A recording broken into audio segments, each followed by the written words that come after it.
Imagine sitting in front of your television, heart racing, as someone who has been underestimated steps into the spotlight, and the world changes its mind. That's where our story begins. A young Filipino woman enters the studios of CNN, her accent different, her voice unfamiliar, and she hears laughter, doubt, raised eyebrows. People mock her. They mock her tone. They mock the way she says things. They dismiss her before she speaks a word, yet something inside her stays calm and true. She doesn't shrink. She doesn't vanish. She stays. She speaks.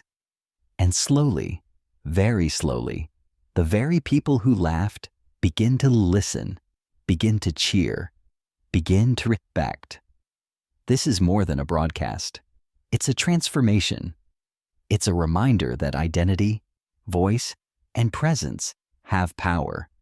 It's the story of how a Filipino anchor, once doubted, became one of the most loved on CNN.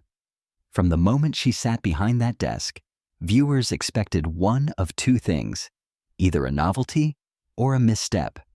Her accent, her origin, her background, they all flagged her as different.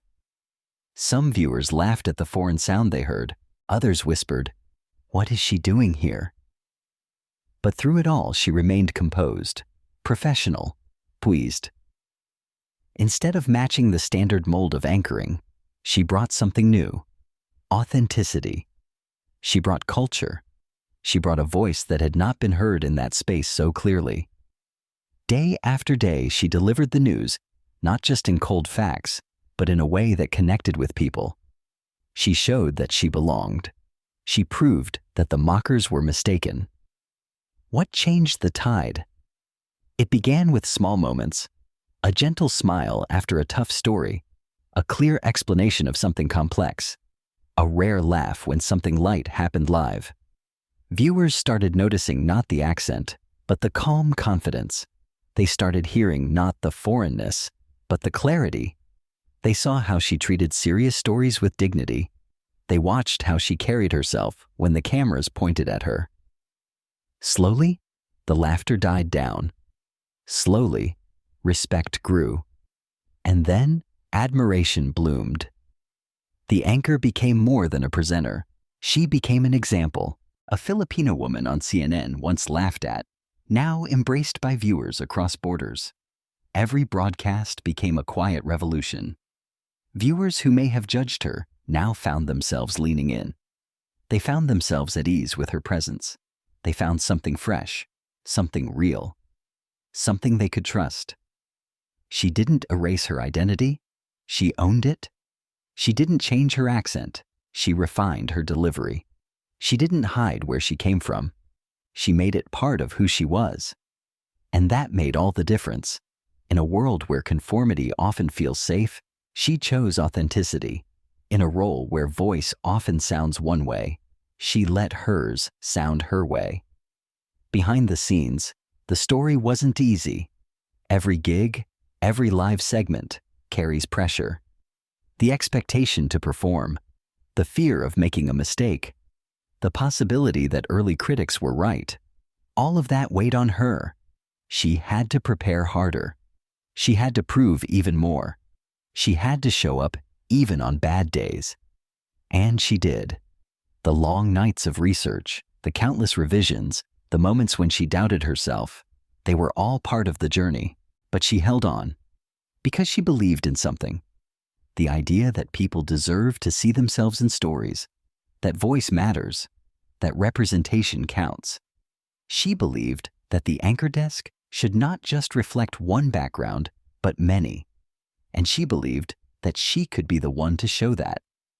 Then came the turning point. Not a single viral clip, not a dramatic reveal, but a steady build of goodwill. Viewers began to share her broadcasts. They posted message after message. "I like how she speaks. Finally, someone who sounds like me. She's brave." Comments turned into conversation. Shares turned into community. The most loved anchor title wasn't given by the network.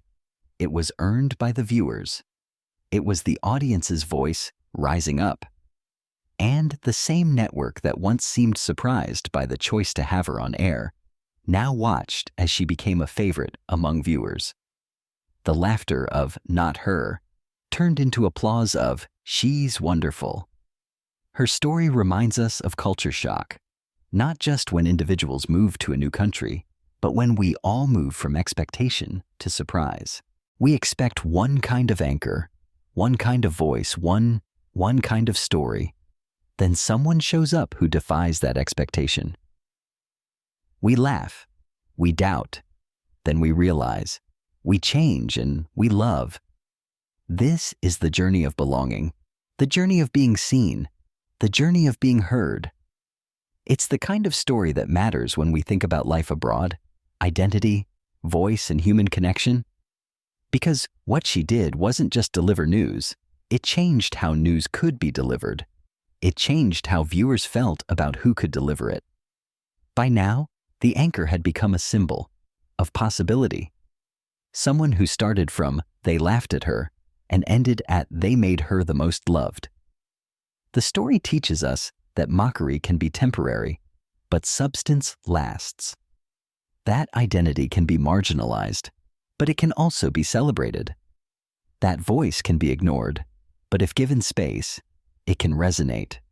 And that viewers, ordinary people watching at home, have tremendous power. Power to laugh? Yes. But also power to change their mind, power to embrace something they once doubted, power to make someone loved. And it doesn't end at the anchor's desk. The ripple spreads. For young Filipino journalists watching, for people from marginalized backgrounds everywhere, the message rings clear. You belong. For viewers who once judged the unfamiliar, the lesson appears. Open your ears, open your mind. You might find more in the voice you expected to ignore. Because when we let difference into our screens, into our homes, we grow. We connect. We learn something new about each other, and we learn something about ourselves. So the next time you hear someone outsider, someone not like us, think of her. Think of that anchor who walked in, heard the laughter, held her ground, and changed the room. Because she showed us that representation doesn't mean adjusting to fit. It means being yourself and making everyone else expand. And she showed us that viewers aren't passive, they are active. They can decide who they love. They can decide who they respect. They can decide who stays.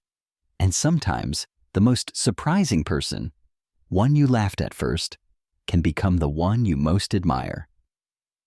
Remember this story.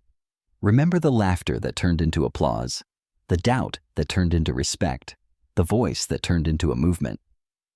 And remember that every time someone like her steps into a place they weren't supposed to belong, they carry the power to change the world, or at least your living room. Don't just listen to this story, live it. Support the voices that sound different.